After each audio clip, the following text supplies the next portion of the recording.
What the Israelis are trying to do in the northern part of the Gaza Strip is to empty it, basically, to send the citizens who are there, we are talking about 350,000 to 400,000, to the south. It goes hand in hand with the plan or the agenda of those settlers who are in government. There are ministers who are settlers who want to resettle the northern part of the Gaza Strip.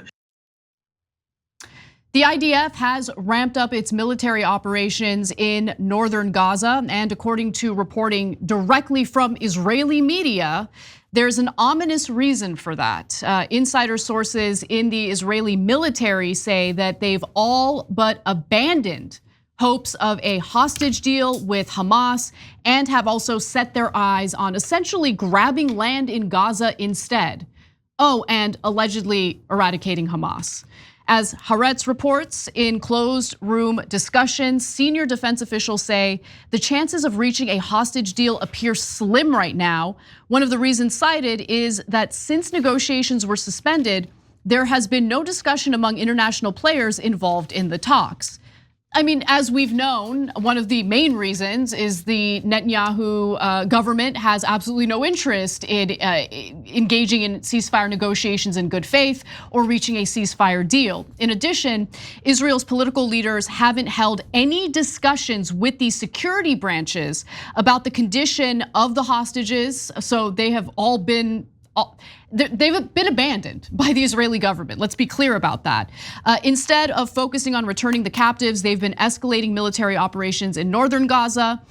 Last night, for instance, there was an IDF strike on a school in Gaza where Palestinians were sheltering. That ended up killing 22 people, including, of course, children. And this morning, a strike hit outside Al-Aqsa Hospital, killing 5 people and injuring about 70 others, some very severely. Tents caught on fire and residents were carried residents were carrying injured individuals to the hospital. And there was also a horrific video showing one man who was burned alive. IV drip attached to him and everything. Army commanders in the field who spoke with Haaretz say the recent decision to launch operations in northern Gaza was taken without any in-depth discussion. They said it appeared that the operations were aimed principally at pressuring local residents who were again told to evacuate the area for the coast as winter is approaching. And remember, upward of 80% of all buildings in Gaza have been leveled, completely destroyed. Keep that in mind when you also consider the fact that winter is coming. But wait until you hear about the surrender or starve plan. We're gonna get to that in just a moment. But first, Cenk, thoughts? Yeah, that's what I wanted to go to first, actually, because they've cut off aid to northern Gaza since October 1st. So the starvation plan has begun already. Before we get to it though, let me just say, look, I know that for the rest of the planet, it's already super clear what Israel's doing. The right to self-defense was an excuse they used 12 months ago.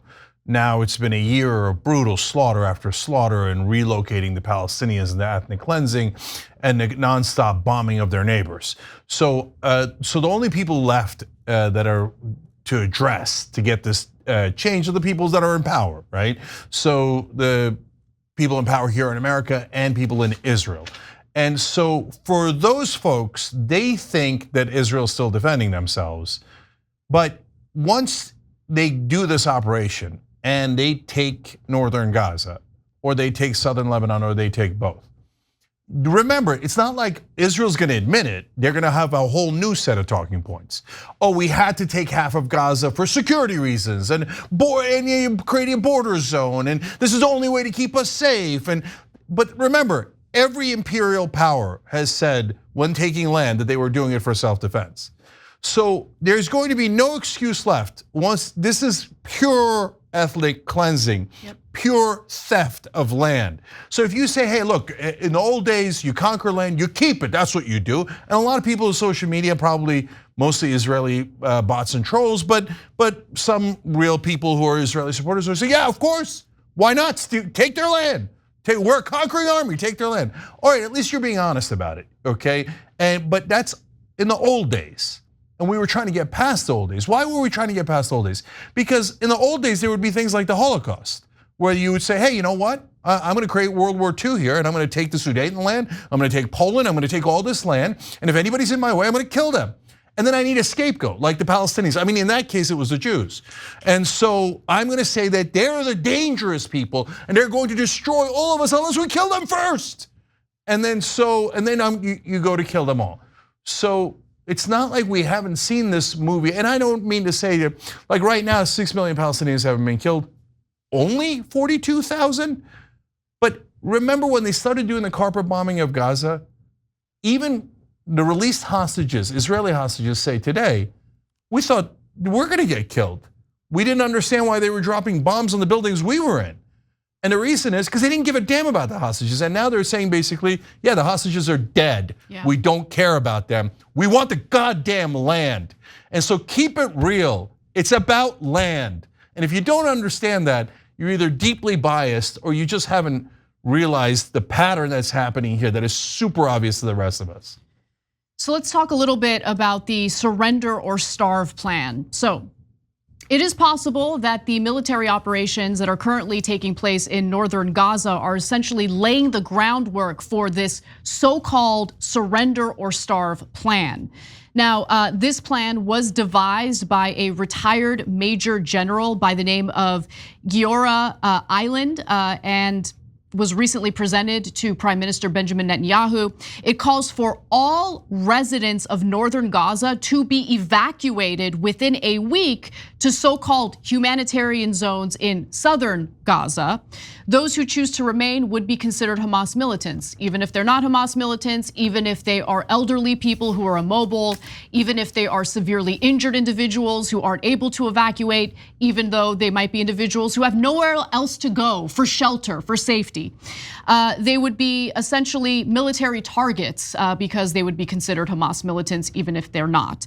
Now, they would be cut off from humanitarian aid and they would face hunger, and Israel would then maintain control over the north for an indefinite period of time, meaning forever. Okay, that is the plan. Now, Island says that the only way to stop Hamas and bring an end to the war is to prevent its access to aid. This is a direct quote. I'm not making this up. I'm gonna read it verbatim. Here's what Giora had to say. They will either have to surrender or to starve. It doesn't necessarily mean that we're going to kill every person. It will not be necessary. People will not be able to live there. The water will dry up. Okay, so if you were offended by my earlier German analogy, sad day for you. This is exactly what the Germans did. It wasn't what they did at the end, but it was. We're not even at the beginning anymore. Now we're in the middle. But they're not militants. And in fact, remember, we're getting this from Haaretz, who's getting it from sources inside the Israeli Defense Department, Israeli defense officials and intelligence officials, Shin Bet officials, right? Their own government saying, what are we doing? Are we really gonna kill all these people? Are we really gonna take this land and then try to hold it? Yep. And we're really gonna slaughter them all? We're gonna starve them? Are you guys serious? And so they're going to the Israeli press going, they are serious. They're actually going to slaughter them all or starve them to death just to take the land. With our blessing, by the way. Yeah, and our money, So we're paying for that genocide. And now anyone who says it isn't a genocide is totally delusional, utterly delusional. So there's nothing left, guys. All there is just nonsense talking points justifying over the top, old school colonialism, vicious imperialism, trying to take land. If you're outraged by Putin trying to take land in Ukraine, wait till you get a load of Netanyahu all over the Middle East. I want to go to Aaron Bregman, who is a teaching fellow at King's College London and a former Israeli military officer. Here he is describing what he believes will happen in Gaza. I know exactly what's going to happen in terms of the dynamic. They will empty the northern part of the Gaza Strip. They will establish military camps. They are connected to electricity and water, and then settlers will move in. That's the long-term plan. So Yoav Gallant, who is the Israeli Minister of Defense, told US Secretary of Defense Lloyd Austin that the IDF is not carrying out this plan. It's just that everything that you see transpiring in northern Gaza at the moment is a coincidence in that it's exactly what the plan describes, but they're not carrying out the plan. That's why Israeli defense officials and Shin Bet officials are going in a panic to the Israeli press saying it is the plan, right? And that is the idea that Israeli defense officials and Shin Bet officials would be saying, watch out for Israel, and the current government is going to ethnically cleanse these people. That means Israel has jumped the shark months ago. They're desperate at this point to get you the news. We're about to do something horrific. And so it's not about to, by the way. They started on October 1st. So how could it be a coincidence when you say, oh, the surrender or starve plan is a coincidence, but I stopped allowing food and water into northern Gaza 2 weeks ago? That's not a coincidence, that's just the direct action that you took. So in the context of all this, guys, now when you look at the fact that the IDF and the Israeli government, again, according to the Israeli press, and no one disputes this anymore, knew about October 7th and chose not to do anything about it. Their official explanation is, we didn't think they could really do it. But currently, we see that Israel has incredible intelligence operation, right?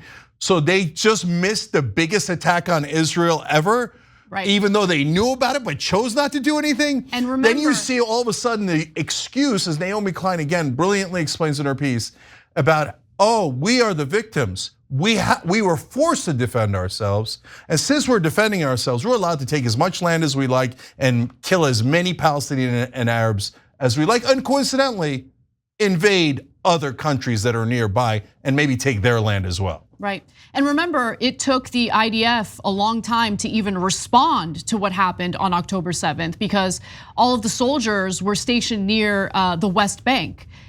I mean, really, you're not gonna have any military station near Gaza?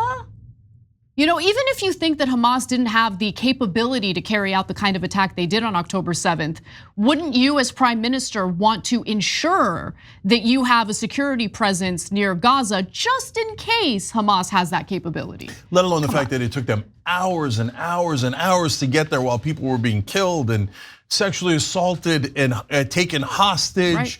And the IDF was nowhere to be found for an enormous period of time.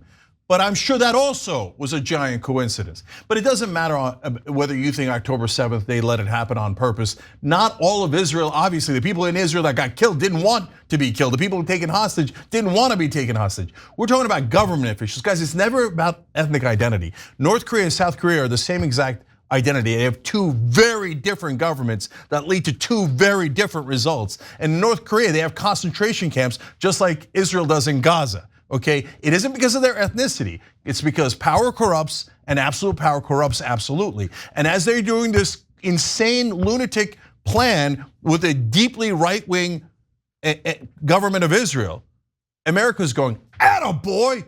Here's more money and more money and more money. And if you kill more and you take more land, we're gonna send you even more money. And right now, by the way, we're amping up Israel's defense forces, but we say, because some Hezbollah rockets got through and they're like, wow, it happened, like, I can't believe it. It turns out we might lose 1 or 2 people. In fact, in this case, they lost 4 soldiers. Wait, I thought Hezbollah was vicious terrorists who only wanted to kill civilians. Why did they target at a military base? Wounded 61, killed 4.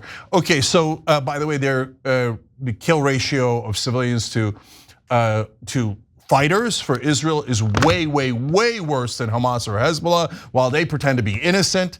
So, guys, at the end of the day, right now, Israel is executing this plan exactly as the people inside the Israeli government have warned us. They are not a monolith, but we do have a fringe lunatic part of the Israeli government that has taken over completely. And if we keep sending them money, they're gonna keep doing this plan, and then we're all going to be morally responsible for one of the worst genocides of our lifetime. Well, we will continue sending them money. Both political parties support what is currently happening in Gaza, in the West Bank, in Lebanon, in Syria, potentially a full-blown war with Iran. There is no difference between the two political parties on this issue. So I am disgusted by the fact that we are morally culpable for what's happening, but the American people apparently have absolutely no choice. You have a uniparty on this issue, and that's it. Thanks for watching The Young Turks. Really appreciate it. Another way to show support is through YouTube memberships. You'll get to interact with us more. There's live chat emojis, badges. You've got emojis of me, Anna, John, JR. So those are super fun. But you also get playback of our exclusive member-only shows and specials right after they air. So all of that, all you gotta do is click that join button right underneath the video. Thank you.